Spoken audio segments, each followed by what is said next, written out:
O Saber Direito desta semana é sobre direito do trabalho. O curso fala sobre terceirização, realidade aplicada, definição e prática, responsabilidade das partes e muito mais. As aulas são com Estevão Gandhi Costa, advogado de direito do trabalho, professor e palestrante. Olá, meus amigos. Sou o professor Estevão Gandhi, sou professor há 10 anos, professor universitário, professor de pós-graduação, especialmente em cursos preparatórios para concurso, voltado aí na área de direito do trabalho e direito processual do trabalho. Também sou advogado, atuo nessa área e hoje vou tentar trazer aqui uma abordagem diferenciada acerca da terceirização, abordagem mais clara, para que nós possamos aí entender aquilo que vem sendo discutido dentro dos tribunais, aquilo que vem sendo discutido na prática acerca do que pode ser terceirizado, qual que é a finalidade e para que eu vou querer terceirizar uma mão de obra dentro de uma determinada empresa. Tudo bem? Então a abordagem vai ser basicamente nesses termos e a gente começa então a trazer acerca da conceituação, daquela parte histórica com o conceito do que vem a ser terceirização. Tudo certo? Vamos lá. Após a Segunda Guerra Mundial, nós passamos a ter uma necessidade de desenvolvimento melhor dentro das indústrias. Afinal de contas, a gente tinha terminado de um período de guerra, a gente está ali praticamente no pós-guerra, e com base nisso aí, as grandes indústrias que tinham a sua linha de produção já pré-estabelecida, tentava se desenvolver de uma forma diferenciada, mas ao mesmo tempo precisava de mão de obra especializada para desenvolvimento de determinado produto, ou até mesmo de um design de um carro, numa indústria automobilística, por exemplo. Resultado disso aí, não valia a pena para o grande empresário fazer a contratação de um determinado empregado para poder fazer esse desenvolvimento, para poder desenvolver essa atividade dentro da indústria. Por quê? O custo desse empregado era muito elevado. Afinal de contas, ele poderia chegar a desenvolver aquele produto num determinado momento e aí ele ficar ocioso dentro da empresa, tendo em vista que não teria mais a necessidade da mão de obra dele após o desenvolvimento e a entrada na linha de produção. O que os grandes empresários então começaram a perceber? Que o ideal seria contratar uma terceira pessoa, no caso uma empresa, que viesse a fornecer determinada mão de obra para poder atender essa necessidade de especialização. Esse foi o grande mote, esse foi o grande objetivo dentro das indústrias. Eu estou falando de uma indústria grande, mas quando a gente começa a fazer uma análise a respeito disso, nas pequenas empresas também essa necessidade está sempre pairando. Pois bem, quando nós começamos a fazer a avaliação dessa necessidade do grande empresário, nós começamos também a perceber que esse grande empresário está se aproveitando de uma determinada mão de obra por meio de uma empresa que foi contratada, atende os anseios daquela grande empresa e depois de atender os anseios, ele simplesmente diz que não tem mais interesse naquela prestação de serviço e, por óbvio, que aquela empresa pequena que foi contratada com um objetivo, com um resultado, e aquele resultado foi atendido, ela vai prestar serviço a outras grandes empresas. Posso te dar um outro exemplo fora da indústria automobilística, que é no ramo da tecnologia da informação. Uma pequena empresa quer desenvolver um software específico para poder atingir aquela finalidade social, para poder entrar no mercado, contrata uma outra empresa com especialização a respeito dessa parte de tecnologia, de informação, de desenvolvimento de software e, consequentemente, essa empresa que é da tecnologia da informação, desenvolve um determinado produto específico a fim de atingir aquela finalidade daquela microempresa. Resultado, eu tenho aqui duas empresas e um trabalhador. Eu tenho uma empresa principal, que é a microempresa, tentando desenvolver um software. Como ela não tem expertise, não tem mão de obra qualificada para essa finalidade, contrata então uma segunda empresa que nós denominamos de prestador de serviço. Faz um contrato de natureza civil, e ali nesse contrato o objetivo é o resultado. Qual que é o resultado? Eu quero criar um software com a finalidade de atingir os meus anseios, os meus objetivos, a fim de continuar a desenvolver a minha atividade econômica principal. Esta prestadora de serviço fornece então a mão de obra de um trabalhador, mão de obra especializada, mão de obra de um terceirizado. Esse terceirizado, por sua vez, vem prestar serviço para aquele que se aproveita da mão de obra. Pode ser a microempresa, empresa de pequeno porte, grandes empresas. A finalidade da terceirização é, eu quero contratar um terceiro para que esse terceiro forneça a mão de obra a fim de atingir aquele resultado pretendido. Isso é muito comum também em outras áreas, no ramo automobilístico, no ramo da tecnologia da informação, no ramo médico, onde um hospital tem a capacidade de contratar uma determinada empresa para fornecer mão de obra dos médicos, dos enfermeiros, de determinado profissional de uma área muito específica. Quando a gente começa a fazer uma análise disso, você vai começar a pensar, bom, mas qual que é a vantagem de se contratar um terceirizado? Qual que é a vantagem para aquela pessoa que vai prestar serviço em ter um emprego terceirizado? Primeiro que a empregabilidade está em voga. Nós hoje estamos com um déficit de emprego no país e, consequentemente, os terceirizados têm as portas sendo abertas no dia a dia para poder prestar serviço em determinadas empresas. Eu tenho também no ramo jornalístico, onde eu tenho uma grande emissora ou uma pequena emissora, tanto faz se é grande ou se é pequena, mas o fato é que ela contrata terceiros para poder fornecer essa mão de obra. E esses terceiros são empresas vinculadas ou então até mesmo uma cooperativa de mão de obra para fornecer a mão de obra das pessoas que trabalham com as câmeras, das pessoas que trabalham com a apresentação do jornal, até mesmo determinadas pessoas que vão trabalhar diretamente ali nos bastidores, produzindo conteúdo para poder fornecer aos respectivos telespectadores. Então eu posso te dizer que praticamente no nosso dia a dia nós temos percebido essa forma de terceirização. Inclusive, o Estado tem se valido dessa situação. Como, por exemplo, quando nós estamos passando numa via, quem tem a obrigação de fiscalizar aquela via normalmente nos estados é o Departamento de Trânsito, o DETRAN. O DETRAN é responsável pela fiscalização, porém o DETRAN, ele terceiriza, ele chama uma empresa para fazer as instalações e os registros daquela fiscalização que ele executou. Ou seja, quem é que tem a responsabilidade por poder fazer a instalação dos pardais das fiscalizações eletrônicas e, consequentemente, fazer a captação das informações e repassar para o DETRAN? É justamente essa empresa. Não teria lógica o Estado tentar se valer de determinados servidores com essa finalidade administrativa. Essa finalidade administrativa poderia se perder, poderia desvirtuar, mudar o foco finalístico do DETRAN. Então, é com base nisso que nós começamos a desenvolver essa parte da terceirização como uma necessidade mercadológica, como uma forma de tentar trazer oportunidades para quem vai prestar serviço e ter uma especialização melhor no desenvolvimento da atividade econômica que vai ter que ser efetivamente executada. Quando nós pensamos nisso, nós estamos vendo principalmente a terceirização da mão de obra de segurança, vigilância e conservação, nós temos da limpeza, nós temos da área de tecnologia da informação e hoje, principalmente, não só da atividade meio, como também da atividade principal. É com base nisso que a gente começa a traçar esse paralelo. Será que eu posso efetivamente terceirizar a atividade principal? Será que eu só devo terceirizar a atividade meio? E o que seria essa atividade meio? Certo? Pois bem, a terceirização no nosso ordenamento jurídico, terceirização no Brasil, ela começou há muitos anos atrás.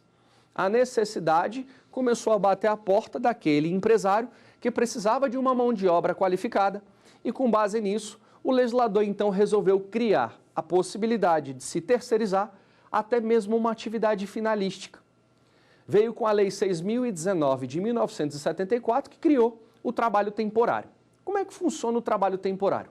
Nas épocas principais de final de ano, a gente tem muito de trabalho temporário.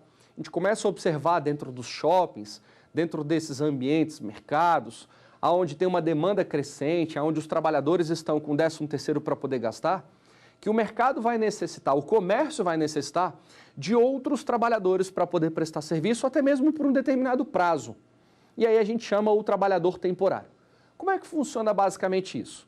Eu gosto de utilizar como exemplo uma situação de uma empresa que tenha 5 empregadas contínuas para poder atender a demanda até mesmo daquele desenvolvimento daquela empresa. Então imagina só, eu sou empresário de uma loja que vende chocolate, tenho 5 moças trabalhando nessa empresa, 5 empregadas devidamente registradas, só que quando chega a determinadas épocas específicas, a gente tem a necessidade de contratação de novos trabalhadores, de novas trabalhadoras para poder atender a demanda, que a demanda é demais. Como, por exemplo, Dia das Mães, Dia dos Namorados, final de ano onde se vende panetone, chocotone, quando se tem as lembranças natalinas, aonde a gente tem uma necessidade maior de mercado. Resultado disso, por óbvio que só as 5 não vão conseguir atender as demandas. As 5 não vão conseguir atender todos os clientes. Muitas vezes a loja fica até fechada enquanto eu atendo determinados clientes, depois eu peço para que outro venha entrando numa ordem. Isso fica ruim para o empresário. O que o empresário então faz? Em vez dele contratar diretamente um novo empregado ou vários outros empregados para poder atender essa demanda, ele prefere então buscar uma empresa que forneça mão de obra de trabalho temporário, para poder atender aquela demanda complementar de serviço. É uma possibilidade? É uma possibilidade. E por que então ele não faz essa contratação direta pela consolidação das leis do trabalho, pela CLT, justamente por prazo determinado? Porque a CLT normalmente não me dá essa possibilidade. E se a CLT não estabelece um prazo específico para esta trabalhadora, automaticamente o contrato dela fica por tempo indeterminado. Então, imaginemos, eu, empresário, tenho 5 empregadas. Quando chega na época de final de ano que a demanda é maior, eu preciso contratar mais 4. Contrato mais 4 empregadas diretamente. Quando terminar essa demanda lá pelo mês de janeiro, final de janeiro, eu vou ter que dispensar essas empregadas e aí eu vou ter que arcar com o custo de aviso prévio indenizado, de 13º proporcional, de férias proporcionais, de multa de 40% sobre o FGTS. Por quê? Foi uma dispensa imotivada. Então, até o fundo de garantia que eu vou contribuindo mês a mês, eu vou ter que pagar uma multa. Quando a gente vai fazer a análise, efetivamente, dessas 2 verbas em especial, que é aviso prévio e a multa do FGTS, o valor que muitas vezes eu consegui lucrar, eu vou ter que pagar de indenização para aquela empregada que prestou serviço só por 2 meses, tendo em vista que a CLT não me contemplava, não me dava essa oportunidade de fazer um contrato por prazo determinado. O que o legislador lá de 1974 estabeleceu com a Lei 6.019? Ele criou a possibilidade deste empresário contratar estas trabalhadoras por meio de uma empresa. Então veja, a minha empresa de chocolate contrata uma empresa de trabalho temporário para que essa empresa de trabalho temporário venha fornecer mão de obra especializada para atender a minha necessidade. E essa mão de obra especializada é justamente uma estoquista, é exatamente uma empregada, uma trabalhadora que presta serviço lá na parte de vendas, ou então uma que vai trabalhar no caixa. É com essa finalidade que a gente começa a fazer uma análise. Então vamos lá, é melhor eu contratar trabalhadores temporários ou é melhor eu contratar diretamente e ter que arcar com um custo muito elevado disso? Por óbvio que o contrato de trabalho temporário vai atender as minhas demandas. Então veja, lá em 1974, o legislador já tinha criado uma norma específica para poder atender essa demanda de um terceiro. Veja, a minha empresa de chocolate contrata uma outra empresa de trabalho temporário para fornecer mão de obra. E esse trabalhador temporário vem prestar serviço diretamente para mim, que sou o tomador de serviço, sou a pessoa que vai se aproveitar da mão de obra. Esse trabalhador temporário vai prestar serviço pelo tempo devidamente estabelecido.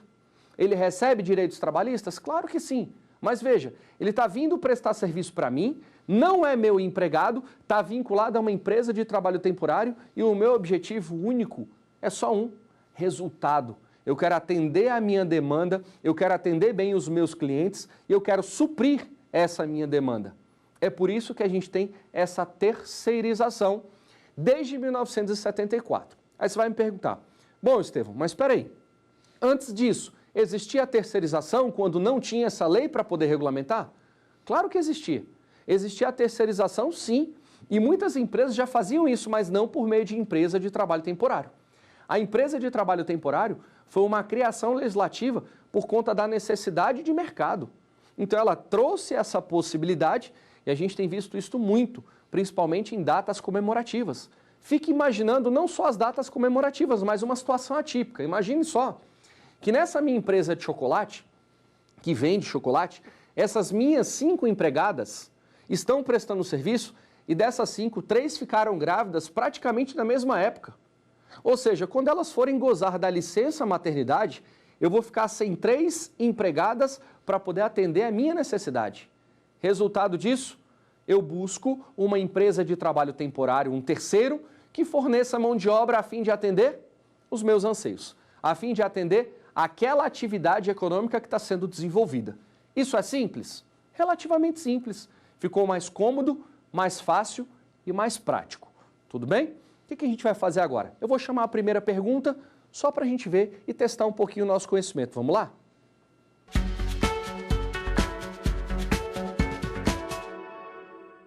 Acerca da terceirização, responda o item correto. Letra A. É um instituto não reconhecido e aplicado no Brasil. Letra B.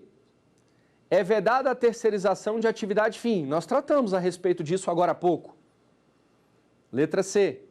É admitido somente as micro e pequenas empresas. Também tratamos bastante disso, principalmente nessa linha histórica.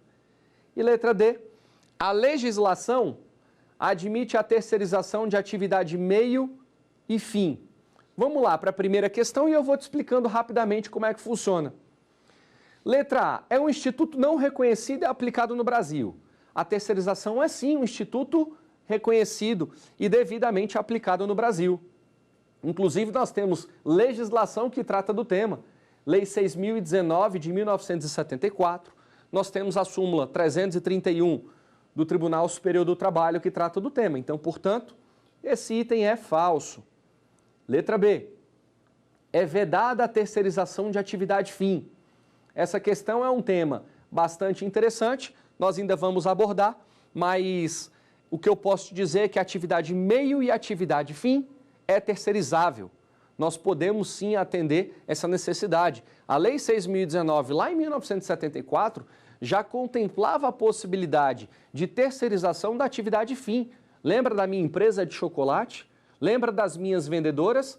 Quando simplesmente eu quero mais trabalhadores prestando serviço para atender a minha demanda, eu posso buscar uma empresa de trabalho temporário para fazer as mesmas coisas que a vendedora, que os meus vendedores faziam. Ou seja, atender a atividade finalística, o objetivo principal da minha empresa. Então nós temos essa. Então o item aqui não é vedado, é permitido. Letra C. É admitido somente as micro e pequenas empresas. Um dos principais pontos que nós viemos abordando é justamente a crescente terceirização, principalmente nas indústrias. Então nós temos aqui micro e pequenas empresas, nós temos nas indústrias, inclusive essa terceirização pode ser feita por uma pessoa física. Tudo bem? Então nós temos isso aí, o item também é falso. E a letra D. A legislação admite a terceirização de atividade meio e fim. É exatamente essa alternativa correta como sendo o atual posicionamento da legislação. E aí eu começo a tratar acerca do tema dessa terceirização, se eu posso terceirizar atividade meio e atividade fim. E o que seria essa atividade meio e fim? Eu vou trazer um paralelo bem rápido para a gente poder falar um pouquinho do entendimento sumulado do Tribunal Superior do Trabalho e o que nós temos hoje em dia em relação ao que foi decidido pelo Supremo Tribunal Federal. Tudo bem? Vamos lá. Primeiro ponto. O que seria uma atividade meio e o que seria uma atividade fim? Toda empresa, quando ela é constituída, ela tem um objeto social, uma finalidade. Por que eu estou criando aquela empresa? Vou te dar alguns exemplos. Uma empresa do ramo de alimentação tem uma finalidade: produzir e vender os seus respectivos alimentos. Essa é a atividade fim desta empresa. Um escritório de advocacia tem como finalidade prestar serviços advocatícios, consultoria jurídica. Essa é a atividade fim. Quando nós falamos de uma concessionária de automóveis, o objetivo finalístico dela é revender automóveis, fazer a manutenção desses automóveis. Muitas vezes, quando essa concessionária tem a sua respectiva oficina. Ela tem como atividade finalística isso. Tem empresas de segurança. E qual que é o objetivo dessa empresa de segurança? Simplesmente fazer a segurança daqueles que fazem a sua respectiva contratação. Atividade finalística. Toda empresa que tem a sua atividade finalística, aquilo que não se enquadra nessa atividade finalística, nós denominamos de atividade meio. Essa atividade meio, toda a vida foi terceirizada. Tudo bem? Toda a vida foi possível ser terceirizada. Mas é óbvio que eu também posso fazer uma contratação direta de um trabalhador que venha prestar serviço para mim, na qualidade de empregado, que desenvolva a atividade meio. Outro exemplo, que eu vejo atividade fim e meio, muitas vezes atrelada uma a outra. Eu vejo muitas vezes uma faculdade que tem como atividade fim a prestação de serviço educacional, um curso preparatório para concurso que também tem a mesma finalidade, ou seja, a prestação de serviço educacional. Essa é a atividade fim. Mas quando você chega nesses ambientes, você vai perceber que existe o pessoal da segurança, que existe o pessoal da limpeza, que existe o pessoal da administração, e assim você vai encontrando outros profissionais prestando serviço lá dentro e muitas vezes contratados diretamente por esse curso, por essa faculdade, por esse colégio, por essa instituição de ensino. É possível fazer essa contratação? Claro. Só que quem vai administrar todo aquele ambiente, toda aquela estrutura, aquele negócio, vai ter que tomar de conta não só da sua atividade finalística, mas também dos empregados que estão desenvolvendo a atividade meio. O que eles normalmente fazem? Eles cuidam e focam os seus objetivos, a sua força toda exatamente na atividade fim, quem vai prestar o serviço educacional, e deixa de lado essa parte da terceirização, da atividade meio. Deixa de lado esses empregados da atividade meio. Mas não é que deixa de lado porque não quer contratar, porque é mais viável economicamente. E para fins de administração, que seja contratada uma empresa que venha prestar esse serviço, uma empresa que atenda a essa necessidade. Então, as grandes empresas ou pequenas empresas podem simplesmente buscar no mercado uma empresa prestadora de serviço de mão de obra terceirizada para atender essa atividade meio. Tudo bem até aí? Mas só atividade meio que eu vou poder atender? Não, não é só atividade meio. Eu também vou poder atender a atividade fim. Senhores, isso passou a ser uma grande celeuma, uma grande discussão, porque o Tribunal Superior do Trabalho, por meio da súmula 331, entendia que a terceirização só poderia ser de atividade meio. Inclusive elencava que as principais atividades meio eram justamente limpeza, conservação, nós tínhamos a segurança e nós tínhamos muitas vezes a tecnologia da informação que era voltada para a atividade meio da maioria das empresas. Eu tinha essa atividade meio. E o Tribunal Superior do Trabalho entendia que se houvesse a terceirização, a contratação de uma empresa para fornecer mão de obra na atividade fim, era uma terceirização ilícita. E aí o vínculo de emprego se formava diretamente com o tomador de serviço, com quem se aproveitava da mão de obra. Então imagina só como é que era o entendimento do Tribunal Superior do Trabalho. Ele dizia basicamente assim, volto lá naquele meu exemplo.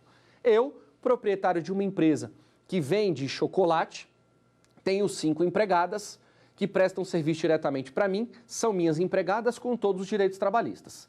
Se eu buscasse uma empresa que fornecesse mão de obra terceirizada e qualquer um desses empregados dessa empresa terceirizada viesse prestar serviço para mim na atividade finalística, ou seja, na atividade de venda ou produção de chocolate, consequentemente, essa pessoa estaria formando diretamente comigo um vínculo empregatício e não seria mais empregado dessa empresa terceirizada.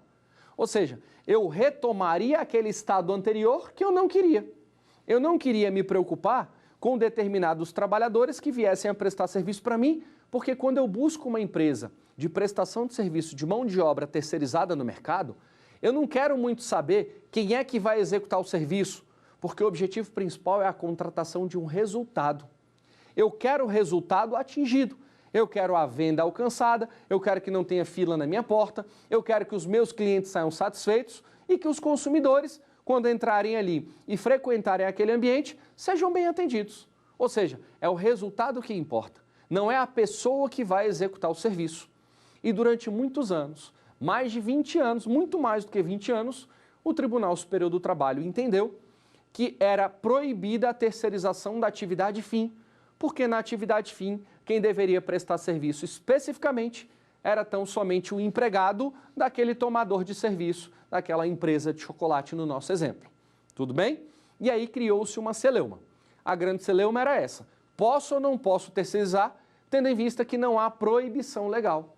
Tendo em vista que a Lei 6.019 de 74, quando fala da terceirização do trabalho temporário, admite a terceirização na atividade principal, admite a terceirização na atividade fim.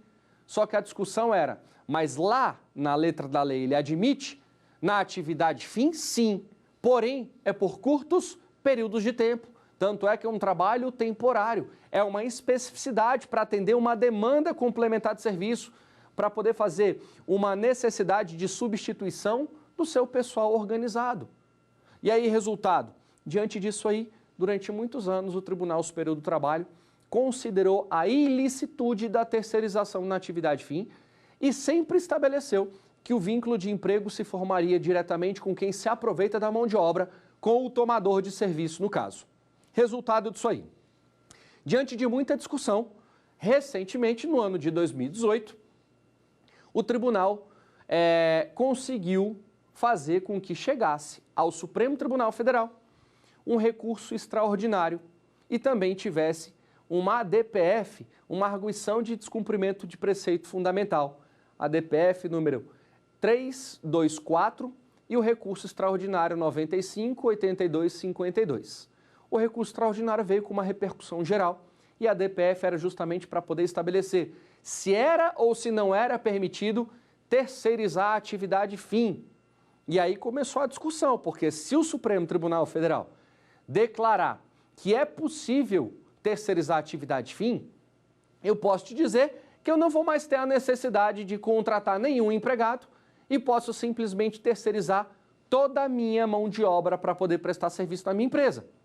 Significa dizer que eu posso mandar os meus empregados, aquelas 5 da empresa de chocolate, para a rua e contratar uma empresa que forneça mão de obra para poder atender a minha demanda. Porque aí eu não preciso me preocupar com o empregado que falta ao serviço, eu não preciso me preocupar com o empregado que esteja em licença. Afinal de contas, quando eu contrato resultado. Eu contrato atividade fim e resultado. Então, se por um acaso algum trabalhador ficar afastado porque está de licença e esse trabalhador é empregado de uma empresa terceirizada, a empresa terceirizada vai mandar outro no lugar, de modo que eu sempre terei 5 trabalhadores prestando serviço e sempre buscando resultado. Então, é uma especialização, é uma especificidade da mão de obra. E aí começou essa discussão, até que veio o Supremo Tribunal Federal e, por meio do julgamento desses pontos da ADPF e do recurso extraordinário, ele resolveu estabelecer que é sim possível terceirizar a atividade fim. Só tem uma observação. O Supremo Tribunal Federal, quando estabeleceu e chancelou aquela discussão que existia, dizendo, olha, realmente é possível, ou seja, ele chancelou na possibilidade da terceirização, já existia a lei da reforma trabalhista. E a lei da reforma trabalhista, ela estabeleceu que já era possível terceirizar a atividade principal. O que a lei da reforma trabalhista estabeleceu? Lei 13.467 de 2017.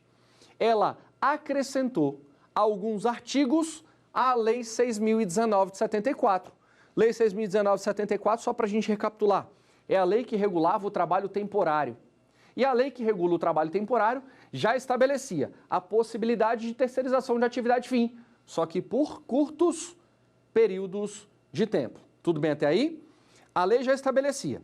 Com a reforma trabalhista, Lei 13.467 de 2017, ela simplesmente acrescentou dispositivos na Lei do Trabalho Temporário, estabelecendo que era permitida a terceirização, independentemente de ser um trabalho temporário, na atividade meio ou na atividade principal. E a atividade principal significa dizer atividade fim. Olha a sequência. Lei 6.019 já contemplava essa possibilidade de terceirização de atividade fim, mas só para o trabalhador temporário. Aí nós tivemos reforma trabalhista, Lei 13.467 de 2017, que acrescentou dispositivos à primeira lei, dizendo que era possível terceirizar atividade fim e meio. E aí, por último, nós tivemos o Supremo Tribunal Federal ratificando tudo aquilo que já estava sendo dito, mas simplesmente solucionando inúmeros processos que existem nos tribunais e esses processos estão pendentes, sem a gente saber exatamente se era possível ou não a terceirização da atividade fim.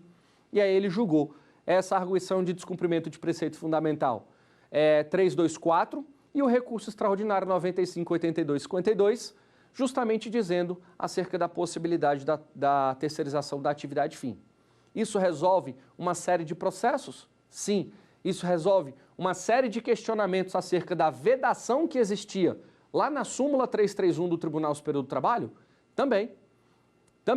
Então ele estava estabelecendo justamente isso com essa finalidade. E agora a gente tem isso praticamente pacificado.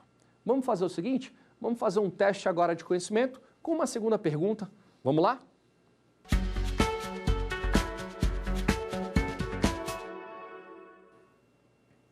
Olha lá, no tocante à terceirização, marque o item correto. Letra A. A terceirização foi instituída com a reforma trabalhista no ano de 2017, pois antes dessa data não havia aplicabilidade. Nós tratamos a respeito disso, inclusive falando acerca da Lei 6.019 de 1974. Essa lei contemplou essa possibilidade de terceirização. Então aqui é uma questão que daqui a pouco a gente volta de novo. Letra B. As únicas atividades terceirizáveis estão atreladas ao objeto social do tomador de serviço. Nós tratamos a todo momento que essa terceirização anteriormente era admitida só para atividade meio, aquela que não estava vinculada ao objeto social de determinada empresa, que a Lei 6.019 de 74 contemplou, ainda que fosse por meio do trabalho temporário, a possibilidade de uma terceirização na atividade fim. Depois nós tivemos a reforma trabalhista com a terceirização na atividade fim. E por último, esses julgados do Supremo Tribunal Federal, que são os mais recentes, sacramentando essa dúvida que existia e dizendo, olha, realmente é permitida a atividade, terceirização da atividade meio e atividade fim. Mas continuamos. Letra C. O entendimento jurisprudencial sobre a terceirização sempre foi pacífico nos tribunais pátrios, especialmente em relação às atividades terceirizáveis. E aí a gente começa a tratar de novo a respeito disso. Será que isso era pacificado? Será que o Tribunal Superior do Trabalho, os tribunais regionais do trabalho que aplicavam isso, será que o Supremo Tribunal Federal tinha um entendimento pacificado? Nós abordamos esse ponto justamente acerca da DPF, acerca do recurso extraordinário 958252 e acerca, inclusive, da Lei do Trabalho Temporário, que foi alterada, que foi acrescentada com a reforma trabalhista. Tranquilo? E letra D. É um instituto que contemplou muitas discussões nos tribunais do trabalho, mas que foi regulamentado com o advento da reforma trabalhista. Pois bem, essa é a alternativa correta. No histórico, nós tínhamos Lei do Trabalho Temporário de 1974, depois nós tivemos súmula 331 do Tribunal Superior do Trabalho, fazendo uma espécie de regulamentação e aplicabilidade junto aos tribunais e julgados. Depois nós tivemos reforma trabalhista em evidência, Lei 13.467 de 2017, que acrescentou dispositivos à Lei do Trabalho Temporário e tratou especificamente acerca da terceirização, independentemente de ser trabalho temporário. E por último nós tivemos então o julgamento pelo Supremo Tribunal sacramentando essa história e dizendo, olha, a terceirização da atividade fim é permitida sim. E aí, com base nisso, a gente estabelece um paralelo para poder deixar um pouco mais tranquilo essa questão junto aos tribunais.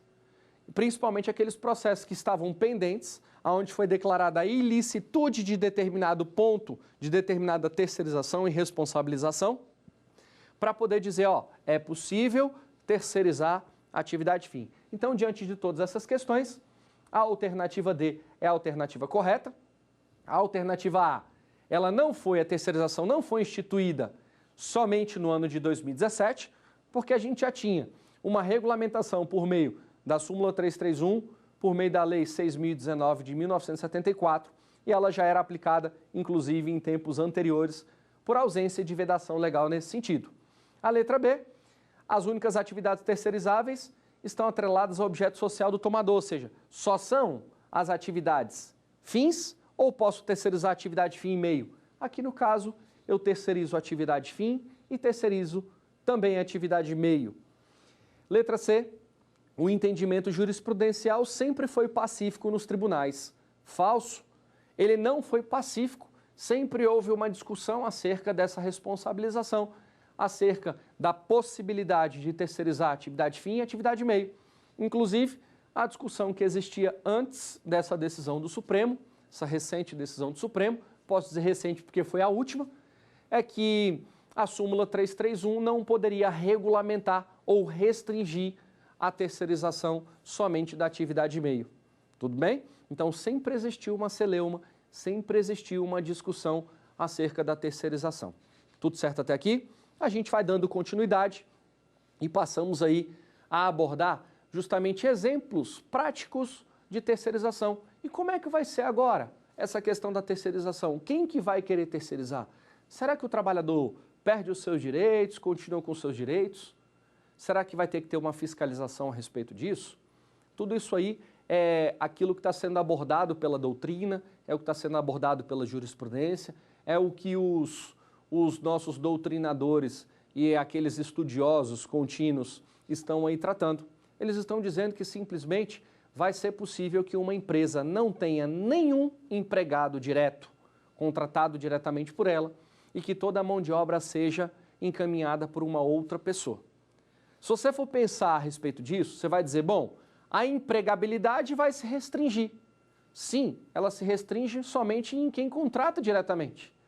Mas não vai faltar necessariamente emprego dentro daquela empresa.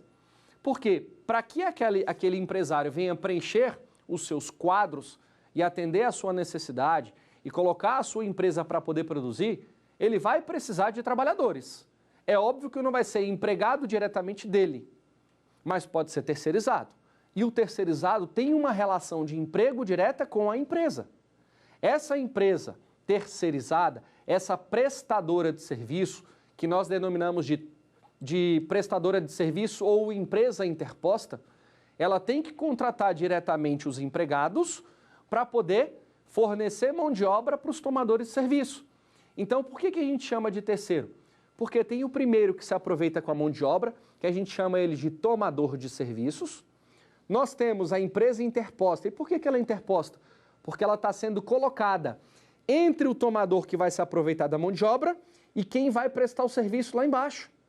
Ela está sendo interposta aqui no meio. É a empresa de trabalho terceirizada, é a empresa que fornece a mão de obra, é a empresa interposta, é a prestadora de serviço. Então veja, eu tenho um tomador que faz um contrato com uma prestadora, aonde a prestadora se obriga a fornecer uma determinada mão de obra, a atender um determinado resultado. E por isso é óbvio que o tomador de serviço paga um preço. Estabelece-se um preço. Diz, inclusive, qual vai ser o objeto, a pretensão, a finalidade desse contrato. E essa empresa que foi interposta fica encarregada de buscar trabalhadores. E aqui nós temos vários trabalhadores prestando serviço e estão vinculados, atrelados diretamente a ela. Então eu tenho um terceiro que fornece mão de obra, mas o terceiro fornece mão de obra justamente para o tomador que está ali em cima. O tomador quer saber quem é? Não. O tomador busca resultado. O grande problema disso tudo é que muitas vezes o tomador visa um resultado, não quer saber muitas vezes quem é que vai vir prestar serviço, mas no trato, no dia a dia, na primazia da realidade, para esse tomador de serviço, ele começa a selecionar quem é que vai prestar serviço na empresa dele. Ele começa a selecionar os melhores, aqueles que efetivamente atendem à pretensão. Então veja, o João começou a prestar serviço para o tomador, mas veja, o João é terceirizado. Se o João for muito bom de serviço, é óbvio que o tomador não quer que o João saia de lá. E aí começa a ter uma pessoalidade na prestação de serviço. A situação começa a se confundir ao ponto desse tomador de serviço achar que o João é como se fosse um empregado dele. E veja, João não é empregado do tomador. João é empregado da prestadora de serviço, da empresa interposta. Inclusive, essa empresa interposta tem que ter uma pessoa responsável por fiscalizar a prestação de serviço junto ao tomador. Para que não tenha subordinação, para que não tenha pessoalidade, para que não tenha vinculação direta, como se esses trabalhadores terceirizados fossem empregados do tomador de serviço. É aqui que está o grande problema. É que muitos tomadores de serviço não querem mais ter empregados, mas quando os terceirizados vêm prestar serviço para eles, eles acreditam, pelo menos na prática, que os terceirizados são pessoas que estão prestando serviço como se empregados deles fossem. A situação é bem delicada, porque veja, se tiver pessoalidade e se tiver subordinação, pessoalidade significa dizer que somente aquele vai prestar serviço, somente o João presta serviço. E se tiver subordinação direta entre esse terceirizado e o tomador de serviço, corre-se o risco de se ter uma terceirização fraudulenta para que os direitos trabalhistas do João não sejam reconhecidos diretamente com quem se aproveita da mão de obra, com o tomador de serviço. E aí o vínculo de emprego pode se formar diretamente com o tomador. E aí o objetivo principal da terceirização, que era não ter empregados, que era visar somente um resultado, se esvazia. A consolidação das leis do trabalho ela é muito clara, lá no artigo 9º. Diz que todas as vezes que o objetivo for tentar desvirtuar a aplicação da legislação trabalhista, deve-se declarar nulidade desse ato e deve-se reconhecer o direito.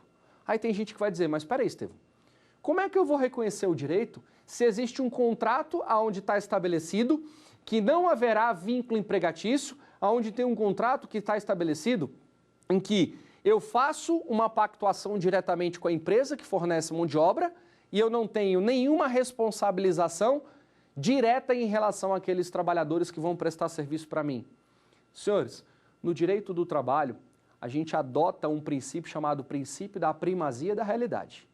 E o princípio da primazia da realidade é nada mais, nada menos do que a verdade real sobre a forma. É o que acontece no seu dia a dia sobre aquilo que está escrito. Então, não vale de nada um contrato onde estabeleça que não vai ter vínculo de emprego com o tomador de serviço, se ao longo dessa relação ficar estabelecido, ficar demonstrado que o trabalhador terceirizado prestou serviço diretamente para o tomador com pessoalidade e com subordinação.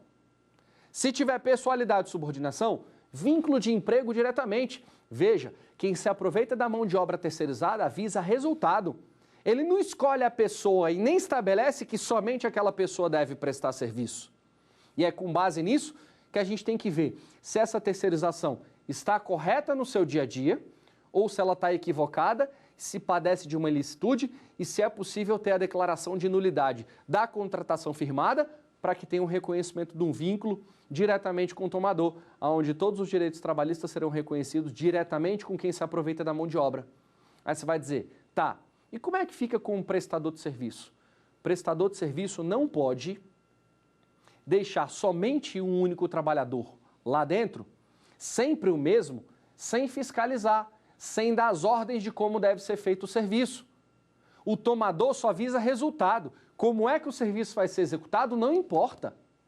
Vou te dar um exemplo muito claro disso aqui.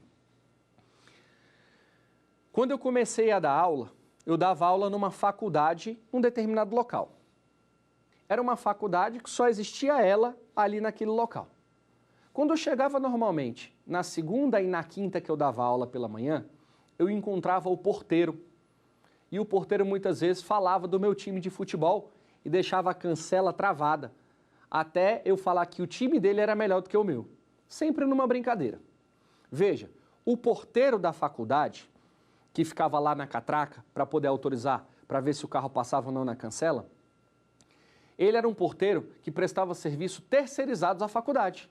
Então a faculdade contratou uma empresa que fornecia a mão de obra dele para poder prestar serviço lá dentro. Olha que interessante. Toda segunda e quinta eu encontrava o porteiro na faculdade. Mas quarta-feira, terça e sexta, eu encontrava esse porteiro em outra faculdade que eu dava aula também, que é bem distante dessa e uma não se comunica com a outra, uma não tem nada a ver, inclusive são concorrentes.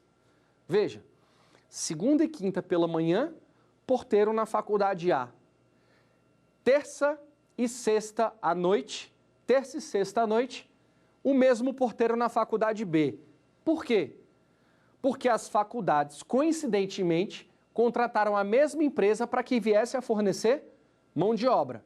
Veja, O porteiro um dia está numa faculdade, outro dia está em outra faculdade, o terceiro dia que ele vai prestar serviço já está em outra, para que não tenha pessoalidade, para que o tomador de serviço, quem se aproveita da mão de obra, não confunda a história e pense que esse porteiro é um empregado seu e comece a dar ordens diretamente a ele.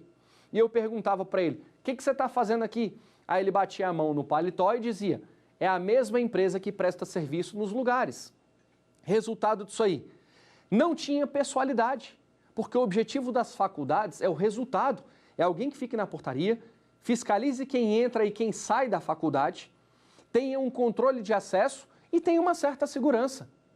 Veja, pessoalidade não existe. A faculdade coloca todo dia uma pessoa diferente. E se esse porteiro entrar de férias? Não tem problema. Entrou de férias, aí essa empresa terceirizada vai mandar um outro no lugar e fica fazendo rodízio para que não tenha confusão, para que a realidade seja efetivamente aquilo que está escrito no contrato. E qual que é a realidade? Eu busco um resultado. Pouco importa quem é que vai executar o serviço, eu quero só o serviço pronto, perfeito e acabado, resultado atingido. Tudo bem até aqui? Vamos fazer a última avaliação aqui para ver se a gente conseguiu entender alguma coisa acerca da terceirização. Vamos lá para as nossas perguntas.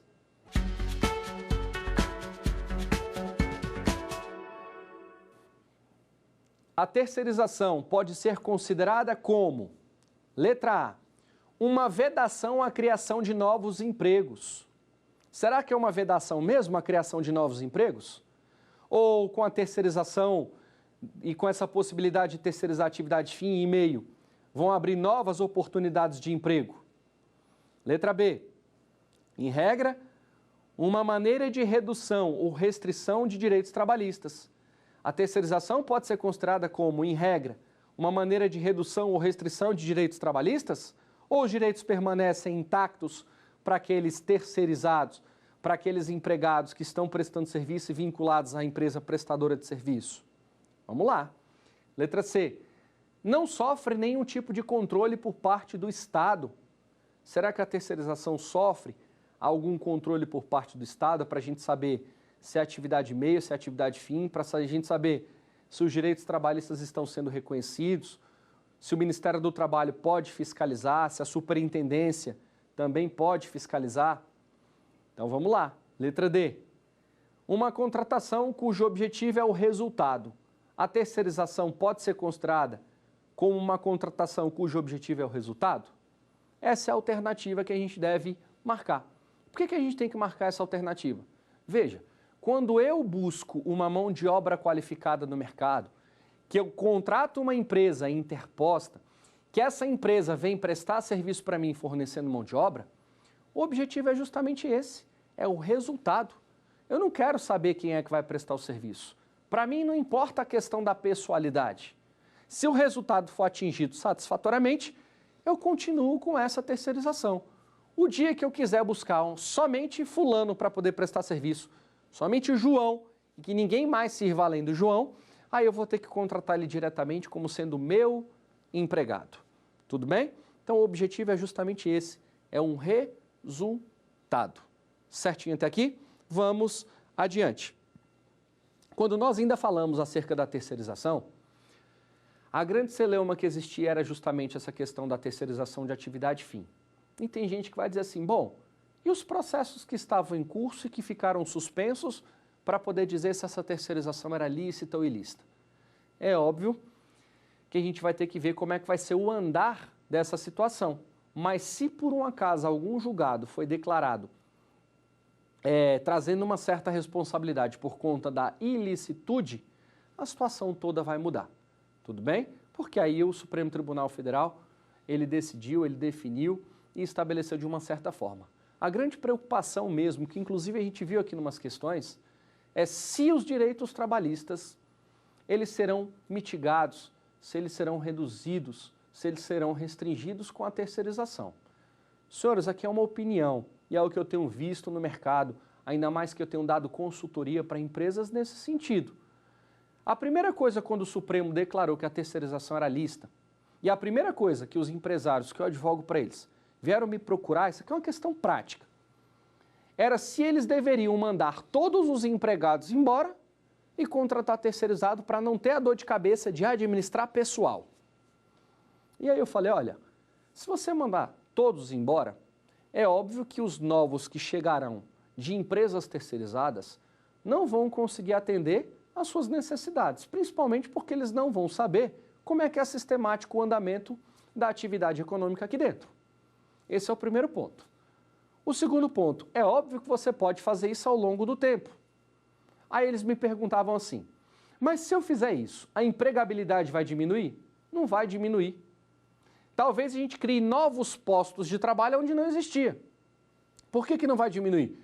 Porque se eu tenho 10 empregados numa determinada empresa, são empregados diretos, se eu mandar os 10 embora, para eu poder atingir aquela finalidade, para eu poder continuar fazendo com que a minha empresa venha continuar funcionando, eu preciso de 10 novos trabalhadores. E esses 10 eu vou buscar onde?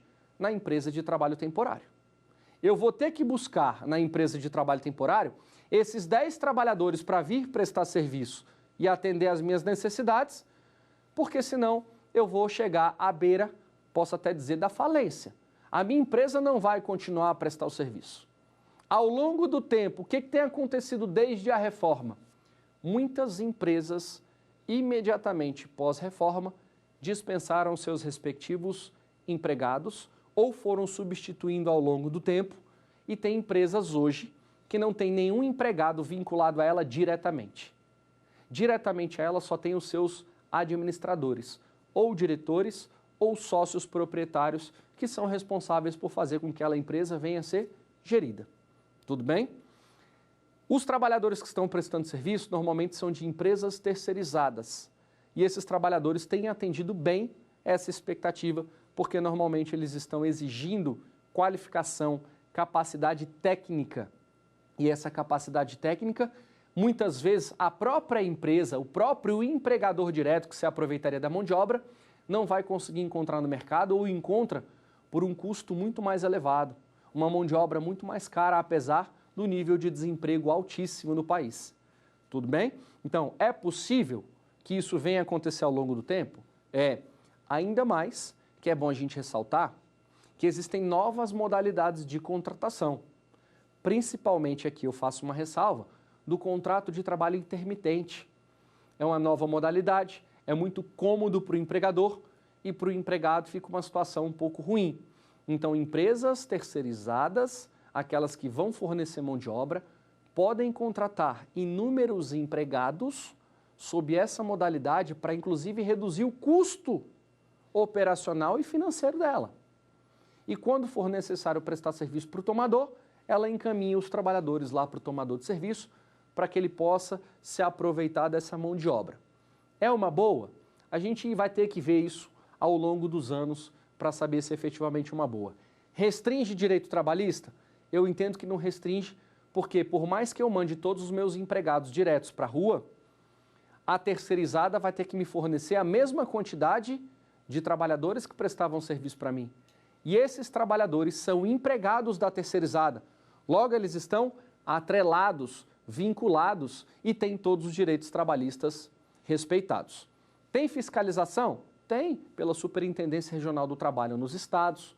No caso, os auditores fiscais do trabalho, que é o agente público, quem fiscaliza para saber se os direitos estão sendo respeitados. É óbvio que quando nós fazemos um contrato de terceirização entre tomador e empresa interposta, aquela prestadora de serviço, ali nós já devemos estabelecer qual que é o objeto, qual que é a finalidade, para não ficar nada vago.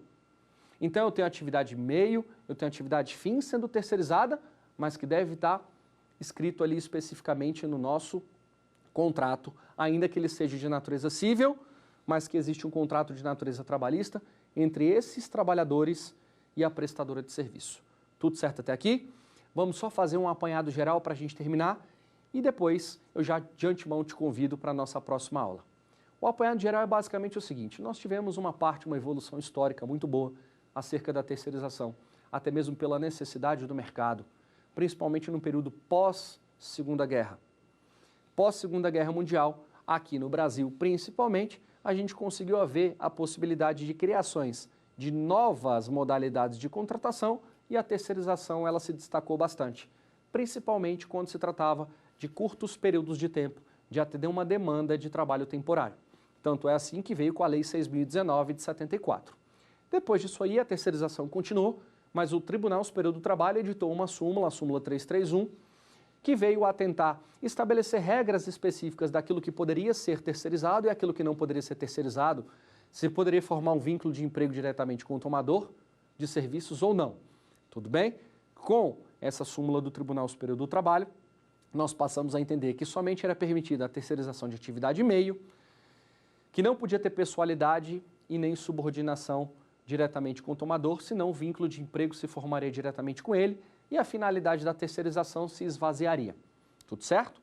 Depois disso aí veio a reforma trabalhista, Lei 13.467 de 2017, que acrescentou dispositivos na Lei do Trabalho Temporário, trazendo como se fosse artigos específicos acerca da terceirização, independentemente de ser trabalho temporário. E lá foi regulamentado que era possível terceirizar a atividade meio e a atividade principal, no caso a nossa atividade fim.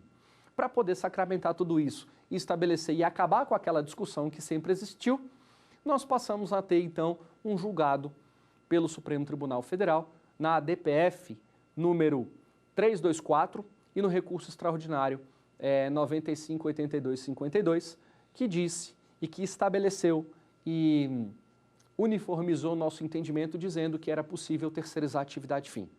Esses são os pontos da terceirização. Te convido mais uma vez aqui a participar da nossa próxima aula, que nós vamos abordar ainda acerca da terceirização, só que sobre outra vertente. Um grande abraço, até mais.